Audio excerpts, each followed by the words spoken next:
ആശുപത്രികളെ ലക്ഷ്യമിട്ട് Israel. Gaza ഐക്യദാർഢ്യം പ്രഖ്യാപിച്ച് കപ്പൽ യാത്ര. ഇസ്രായേലിനെ ഗോദയിൽ തോൽപ്പിച്ച് പാലസ്തീനിയൻ സപ്പോർട്ടർ. ലബനനിലും ആക്രമണം ശക്തമാക്കി ഇസ്രായേൽ.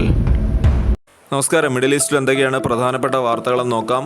ഇസ്രായേൽ ഗസയിൽ നടത്തുന്ന ആക്രമണം അത് നിർബാധമായിട്ട് ഇങ്ങനെ തുടർന്നു കൊണ്ടുപോകുന്ന ഒരു കാഴ്ചയാണ് നമുക്ക് കാണാൻ സാധിക്കുന്നത്. വ്യാഴാഴ്ച മാത്രം നടത്തിയ ഒരു ആക്രമണത്തിൽ 23 പാലസ്തീനിയൻ ജനങ്ങളാണ് മരിച്ചു വീണത്. ഗസ സിറ്റിയിലെ ഹോസ്പിറ്റലിൽ ഉണ്ടായ ആക്രമണത്തിൽ ഏകദേശം 4ഓളം മാധ്യമപ്രവർത്തകരും കൊല്ലപ്പെട്ടതായിട്ട് വാർത്തകൾ വരുന്നുണ്ട്. സാധാരണയായിട്ട് ഈ മാധ്യമപ്രവർത്തകർ അതുപോലെ തന്നെ ഹോസ്പിറ്റലുകൾ തുടങ്ങിയവയെല്ലാം ഒഴിച്ചു നിർത്തിക്കൊണ്ടുള്ള ഒരു ആക്രമണമാണ് സാധാരണ യുദ്ധങ്ങളിൽ കാണുന്നത്. എന്നാൽ ഇത്തരം നിയമങ്ങളെല്ലാം തന്നെ കാറ്റിൽ പറത്തിക്കൊണ്ടാണ് ഇപ്പോൾ ഇസ്രായേൽ ആക്രമണം തുടരുന്നത്. അൽ ജസീറ ലേഖകനായിട്ടുള്ള അനസ് അൽ ഷെരീഫ് പറയുന്നത് ഇസ്രായേൽ മനഃപൂർവ്വമാണ് ഈ ഒരു മാധ്യമ പ്രവർത്തകർക്ക് മേൽ ഡ്രോൺ ആക്രമണം നടത്തിയതെന്നാണ് അദ്ദേഹം പറയുന്നത്. ഇത് ആദ്യമായിട്ടല്ല ഇസ്രായേൽ സേന ഇങ്ങനെ ഒരു ആശുപത്രിക്ക് മേൽ ആക്രമണം നടത്തുന്നത്. ഇത് 8ാമത്തെ തവണയാണ് ഇസ്രായേലി സേന ഇങ്ങനെ ഒരു ആക്രമണം ആശുപത്രികൾക്ക് നേരെ നടത്തുന്നത്. മറ്റൊരു വാർത്ത വരുന്നത് മാഡ്ലിൻ എന്ന് പറയുന്നത് ഒരു കപ്പലാണ്. ഈ ഒരു കപ്പൽ ഗസയ്ക്ക് ഐക്യദാർഢ്യം പ്രഖ്യാപിച്ചുകൊണ്ട് ഏകദേശം 12ഓളം ആക്ടിവിസ്റ്റാണ് ഈ ഒരു കപ്പലിലുള്ളത്. അവർ ഗസയ്ക്ക് ഐക്യദാർഢ്യം പ്രഖ്യാപിച്ചുകൊണ്ട് ഗസയിലേക്ക് പോവുകയാണിപ്പോൾ. എന്നാൽ ഇസ്രായേൽ പറയുന്നത് ഈ ഒരു കപ്പലിനെ ഗസയുടെ തീരത്ത് അടുപ്പിക്കില്ല എന്ന് തന്നെയാണ്.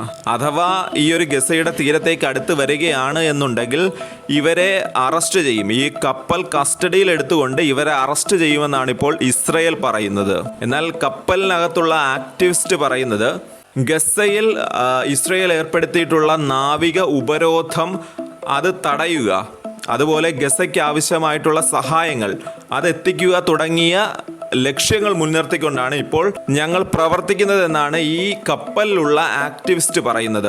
എന്നാൽ ഇവർ തീരത്തേക്ക് എത്തുകയാണ് എന്നുണ്ടെങ്കിൽ എന്തായിരിക്കും അവിടുത്തെ അവസ്ഥ എന്നുള്ളത് പറയാൻ സാധിക്കുകയില്ല. അതായത് ഇസ്രായേലി സേന എങ്ങനെയായിരിക്കും ഇവരോട് പെരുമാറുന്നത് എന്നുള്ളത് വളരെയധികം ആശങ്കയോടുകൂടി തന്നെയാണ് ലോകം കാണുന്നത്. ഇവരുടെ ലക്ഷ്യം നല്ലതാണ് എങ്കിൽ കൂടിയും ഇവർ തിരഞ്ഞെടുത്ത ആ ഒരു വഴി അത് കുറച്ചധികം റിസ്കി ആയിട്ടുള്ള കാര്യം തന്നെയാണ്.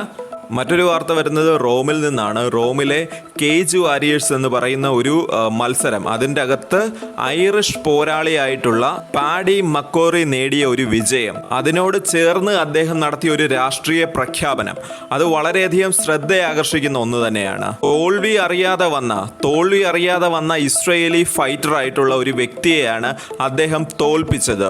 ഈ ഇസ്രായേലി ഫൈറ്ററെ നേരിടുമ്പോൾ ഫ്രീ പലസ്തീൻ എന്ന് പറഞ്ഞുകൊണ്ടാണ് ഈ ഐറിഷ് ഈ ഇസ്രായേലി ഫൈറ്ററിനെ നേരിട്ടത്. വിജയത്തിന് ശേഷം മക്കോറി പാലസ്തീൻ പതാക ഉയർത്തിക്കാട്ടുകയും അതുപോലെ തന്നെ പാലസ്തീനിയൻ ജനങ്ങൾക്കുള്ള ഐക്യദാർഢ്യവും ശക്തമായി തന്നെ പ്രകടിപ്പിക്കുന്ന ഒരു കാഴ്ചയും നമുക്ക് കാണാൻ സാധിച്ചു. മക്കോറി തോൽപ്പിച്ച ഇസ്രായേലി ഫൈറ്ററുടെ പേര് ഫറോജ് എന്നാണ്. അതായത് ഇയാൾ ഒരു ഇസ്രായേലി സൈനികൻ കൂടെയാണ്. അതായത് ഈ ഒരു ഗസ യുദ്ധത്തിലെല്ലാം പങ്കെടുത്തുകൊണ്ട് ഇസ്രായേലി സൈനിക വേഷം ധരിച്ചുകൊണ്ടുള്ള നിരവധി പോസ്റ്റുകളെല്ലാം അദ്ദേഹത്തിൻ്റെ സോഷ്യൽ മീഡിയ പ്ലാറ്റ്ഫോമിലെല്ലാം നമുക്ക് കാണാൻ സാധിക്കും. അതിനിടെ മറ്റൊരു വാർത്ത വരുന്നത് ലബനനിൽ ശക്തമായ ആക്രമണവുമായിട്ട് ഇസ്രായേലി സേന ഇപ്പോൾ മുമ്പോട്ട് വരികയാണ്. അതായത് ബെയ്റൂട്ടിൻ്റെ തെക്കൻ ഭാഗത്ത് ലക്ഷ്യമാക്കിക്കൊണ്ടാണ് ഇപ്പോൾ ഇസ്രായേലി സേന ആക്രമണം നടത്തിയിരിക്കുന്നത്. ഈ ആക്രമണത്തിന് അവർ പറയുന്ന പ്രധാന കാരണം എന്ന് പറയുന്നത്, അതായത് ഈ ഒരു ആക്രമണം നടത്തിയ സ്ഥലങ്ങളിൽ ഹിസ്ബുള്ള അവരുടെ ഡ്രോണുകൾ നിർമ്മിക്കുന്ന സ്ഥലമാണ് എന്ന് പറഞ്ഞുകൊണ്ടാണ് ഇപ്പോൾ ഇസ്രായേലി സേന ആക്രമണം നടത്തിയിരിക്കുന്നത്.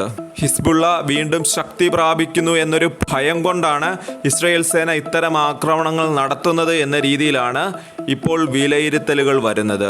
മറ്റൊരു വാർത്ത വരുന്നത് ഹമാസിനെ ഇപ്പോൾ ദുർബലപ്പെടുത്തുന്നതിന് വേണ്ടിയിട്ട് ഗസയിൽ തന്നെയുള്ള മറ്റൊരു ഗ്രൂപ്പിന് ആയുധങ്ങളും മറ്റു ഉപകരണങ്ങളും എല്ലാം നൽകാനായിട്ട് ഇപ്പോൾ ബെഞ്ചമിൻ നെതന്യാഹു, ഇസ്രായേലിന്റെ പ്രൈം മിനിസ്റ്റർ ആയിട്ടുള്ള ബെഞ്ചമിൻ നെതന്യാഹു തീരുമാനിച്ചിരിക്കുകയാണ്. വ്യാഴാഴ്ചയാണ് ഇത് സംബന്ധിച്ചുള്ള വാർത്തകൾ പുറത്തേക്ക് വരുന്നത്. എന്നാൽ നെതന്യാഹുവിന്റെ ഇത്തരം തീരുമാനങ്ങളെ വിമർശിച്ചുകൊണ്ട് ഇസ്രായേലിന്റെ തന്നെ പ്രതിപക്ഷ നേതാവായിട്ടുള്ള യായിഡ് ലാപിഡ് രംഗത്ത് വരുന്നതും നമുക്ക് കാണാൻ സാധിച്ചു. ഇത്തരം ഗ്രൂപ്പുകൾക്ക് ആയുധങ്ങൾ നൽകുന്നത് സ്ഥിതി കൂടുതൽ വഷളാക്കുമെന്നാണ് ഇപ്പോൾ വിലയിരുത്തലുകൾ വരുന്നത്.